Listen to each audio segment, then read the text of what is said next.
Hi everyone, welcome to LearnRect Academy. In this tutorial I'll be showing you how to change your font face, font color and font size. Font face, font color and font size. How do we do that? Now look at this data set. I have items and these are food items with the prices beside them. So how do I change the font color? I just need to select the cells that have the font I want to change its color.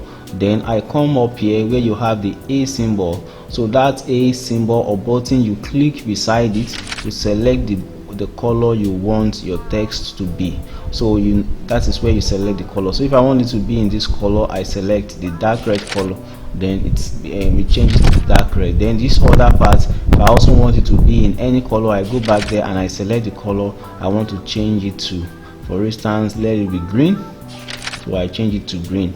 Then apart from that, in order to change, if you want to change the font face, you come up here and under the font command group you click and you see different types of fonts. So as you are placing your mouse on them, just try to pay attention to your data set. You will notice that it is changing, so that will help you to see the preview of the font you have chosen.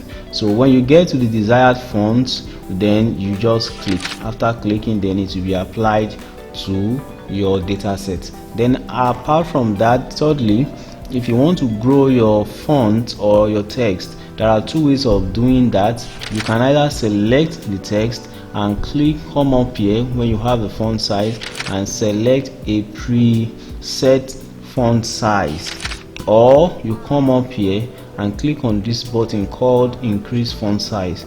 So when you click, it begins to grow your font. When you click on the smaller one, it begins to decrease the size of your fonts. So that is all we are going to be sharing in this video.